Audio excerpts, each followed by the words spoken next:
The world of seduction is not about romance, it's about power. It's a chessboard where the most skilled players move invisibly, their strategies hidden behind smiles, their manipulations disguised as chance. Every interaction, every glance, every carefully placed silence is a calculated move in a game most people don't even realize they're playing.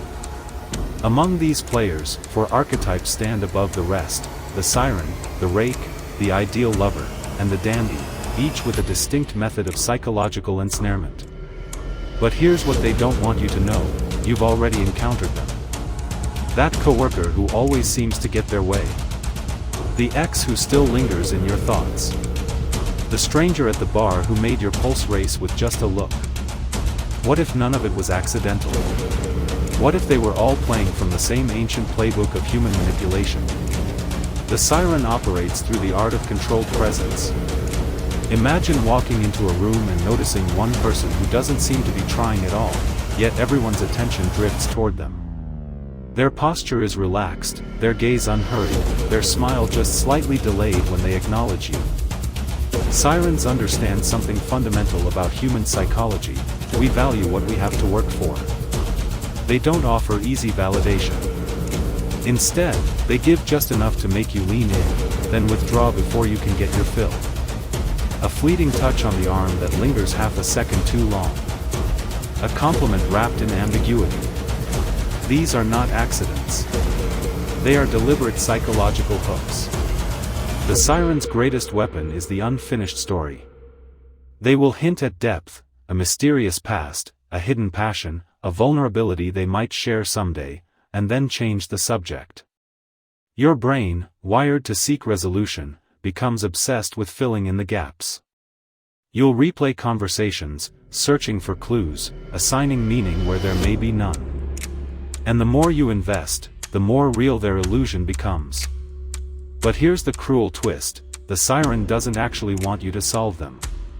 The moment you think you have, they shift, a new layer of mystery, a new contradiction. It's a game with no end, because the power lies in the chase, not the capture. The Rake takes a different approach. If the Siren plays with absence, the Rake weaponizes presence. They don't seduce, they overwhelm.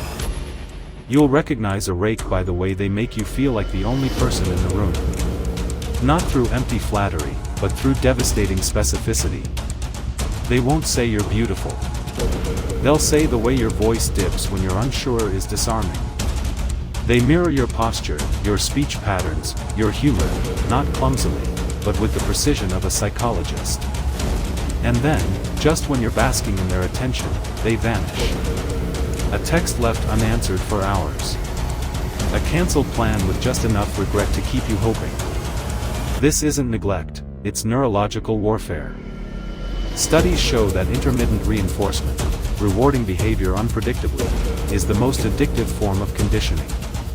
Slot machines use it. Toxic relationships thrive on it. And Rakes master it. The trap is that you start performing for them. You dress for their notice, craft stories to impress them, monitor their reactions like a detective. Without realizing it, you've handed them the reins to your self-worth. But here's the truth they don't want you to know: Rakes need you more than you need them. Their power depends on your willingness to play the game.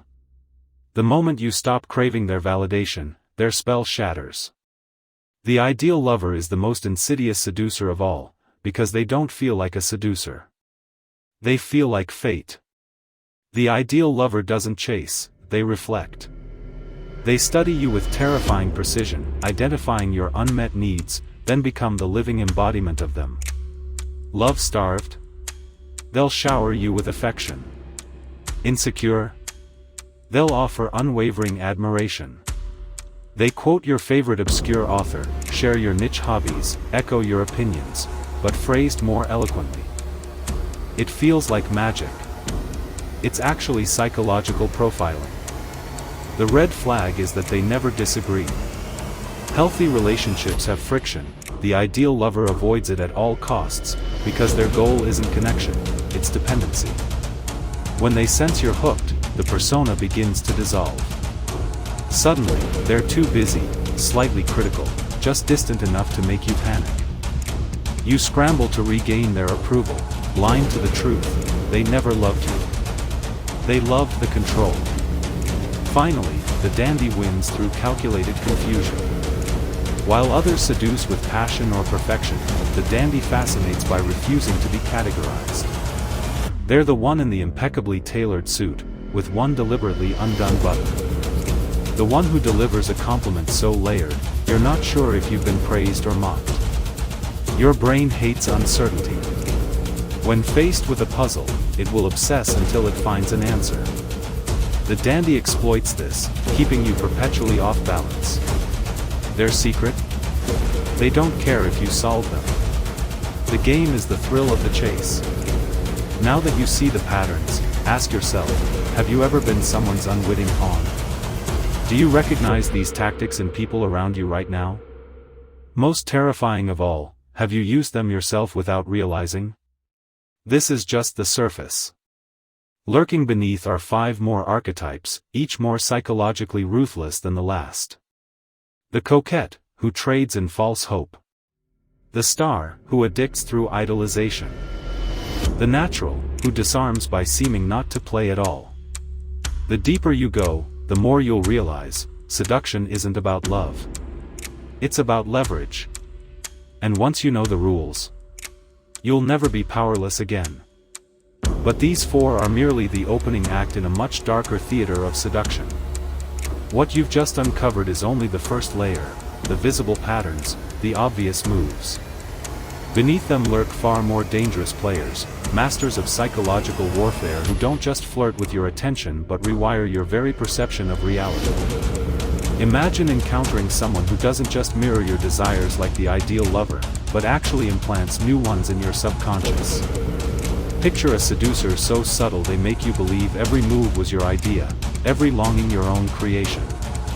These shadow archetypes, the coquette, the star, the natural, the charmer, and the most terrifying of all, the anti-seducer, operate on levels of manipulation that make the Siren's mystery and the Rake's pursuit seem like child's play. The coquette doesn't just withdraw affection, they make hope itself their weapon, dangling possibilities they never intend to fulfill. The star transforms admiration into addiction, turning worship into a drug you'll chase to your own ruin. And the natural? Their greatest trick is convincing you they aren't playing the game at all, while secretly holding all the cards.